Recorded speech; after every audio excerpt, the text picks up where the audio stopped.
ত্রিপুরায় সাংবাদিক নিগ্রহের এক চাঞ্চল্যকর ঘটনা প্রকাশে এসেছে।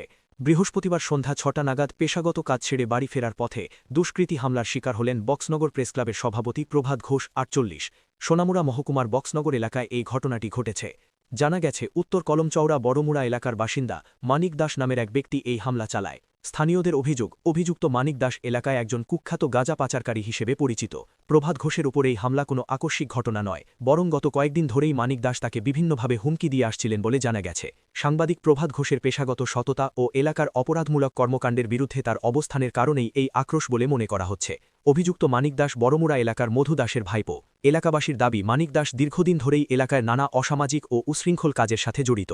এদিন সন্ধ্যায় প্রভাত ঘোষ যখন নির্জন রাস্তা দিয়ে ফিরছিলেন, তখন ওত পেতে থাকা মানিক দাস তার ওপর ঝাঁপিয়ে পড়ে। হামলায় প্রভাত ঘোষ আঘাতপ্রাপ্ত হয়েছেন।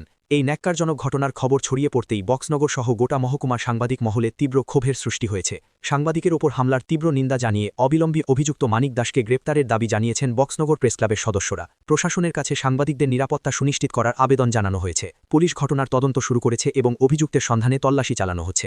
মতো আমি সাংবাদিকতার কাজ সেরে বাড়ি ফেরার পথে সন্ধ্যার সময় উত্তর কলমতলা চমুনিতে আনুমানিক ৬টা সাড়ে ৬টা হবে, বরমুড়া বাসন্তী পূজা উপলক্ষে একদল টিম অর্কেস্ট্রার ব্যান্ড পার্টি বাজিয়ে তারা আনন্দ বাজি ফটকা বাজিয়ে ফেরার পথে আমাকে মন্টু দাস ওরফে আসল নাম হচ্ছে মানিক দাস, বাবার নাম মনীন্দ্র দাস, সে রডের দিয়ে আমাকে ৩-৪টা বাড়ি দিয়ে মাথা ফাটিয়ে চৌচির করে রক্ত হয়ে যায়।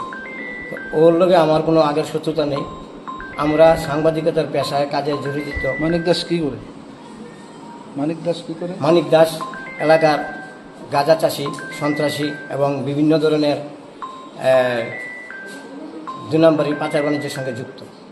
আগে অনেক নিউজ অনেক সব সাংবাদিকরাই করেছে। সেই সঙ্গে আমরা সাংবাদিকের পেশা যেহেতু জড়িত, আমরা কাজকর্ম করতে বাধ্য। ওইটার রেশ ধরেই সে আমাকে আঘাত করেছে। আমি প্রশাসনের দৃষ্টি আকর্ষণ করে বলছি, এরকম দুষ্কৃতিকারী এবং মাদক পাচারকারী, সন্ত্রাসকারী, গাঁজা চাষিরা যেহেতু কঠোর থেকে কঠোরতম শাস্তি প্রদান করে, এই দৃষ্টি আকর্ষণীয় প্রশাসনের নিকট করছে।